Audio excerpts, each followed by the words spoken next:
I sit down and practice over there with all of you. It's not feeling most of the time like enlightenment, you know. It's feeling like, oh, stop thinking about shoes or whatever, you know. I don't know what I'm. Spread, very widespread, even with advanced teachers. I can tell you, you can see that if you listen carefully, you can see that again and again and again happening.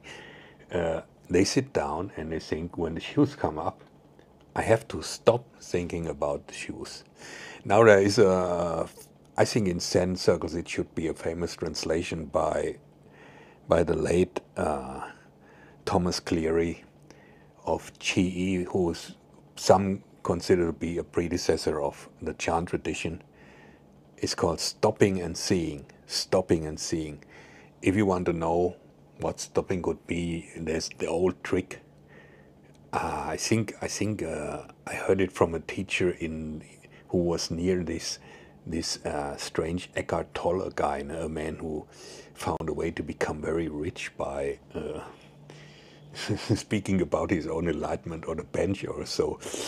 It's not that I recommend him, but this teacher in a TikTok video gave that trick away. I don't know his name, and it's just about I abbreviate it a bit. You concentrate for a moment, be still for a moment, and then you ask yourself, what's my next thought? What's my next thought? If you can do this, you will probably experience a kind of stopping. No? So it is doubtful for neurologists if you can really stop your thinking. It seems to be stopped in anesthesia usually. No? If you're in deep sleep, or even I had a colonoscopy, my thinking stopped, obviously. Maybe not on if you had put machines on my head, no? But I would have been waved because I wasn't dead. No? But I couldn't remember. Probably they give you something so that you forget to. But anyway, there is a possibility to experience this in a hospital, or even with that little trick. Then you know what stopping is. No? Stopping. You can stop. You can actually stop your thinking, and you can stop the line of thinking. But usually, especially in the Soto Zen tradition, it is done like watching more, like watching. Be concentrated, but do not attach to the thoughts. Do not follow them. Still, they might be a little bit sticky in your head, and one builds on another, and this is how you learn to understand how your thinking works. No? Now it would be a topic for another video to ask if letting go of the thoughts, this letting go is a typical Zen term, no? Is the only way to do it, or if you can really cut them, if you can actively, this instance that is watching the thoughts, no, which is also you in a way, no? It's still you, even if you believe it's not you anymore, it's always you. It's always your brain processing something, or I would say experiencing something, even if you think it doesn't. You would then have also the ability to step in a way, no, and say, well, I stopped this thinking. But, well, some people believe it has to be kind of letting go. What it doesn't have to be, I can tell you, and that's why you know he's a fraud. That after 40 years that you claim you have done the typical traditional Zazen meditation, that means, for some it means at least samadhi, it means having a deeper state of focusing, but at the same time this ability to let go and not attach to the thoughts. You would not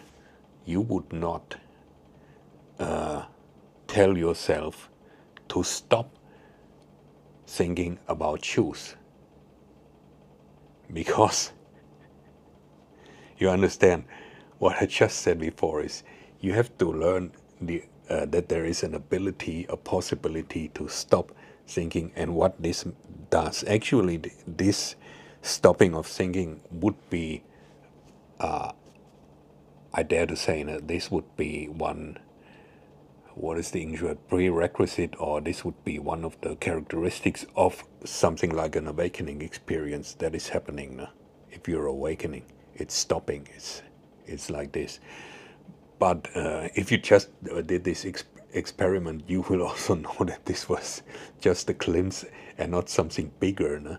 If there's anything like it, I don't know. You have to find out for yourself. This wasn't it, no? But it was just a glimpse into that abyss, let's say, or into that emptiness.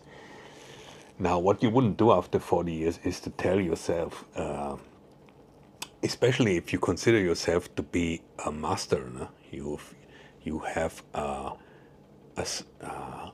like a sign from your late teacher, no? That you are allowed to teach and you're the master in the lineage.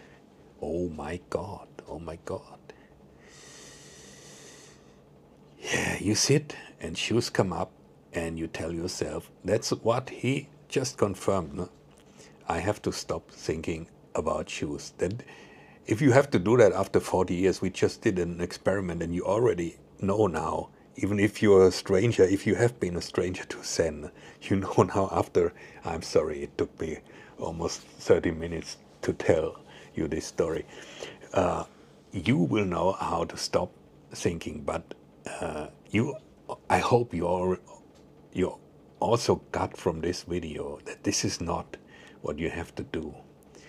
If you don't know, I'm sorry, but if you don't know since your childhood or since your youth, no, that thinking about shoes is not a problem. Maybe it is for a shoe fetishist, but then talk to a psychologist. No? But if you don't know that, and if you have to stop your thinking because you're thinking of shoes, you haven't understood anything, and this should not be the reason for you to start doing Zen practice. No? So I'm sorry, I have written a lot of comments over the years from time to time.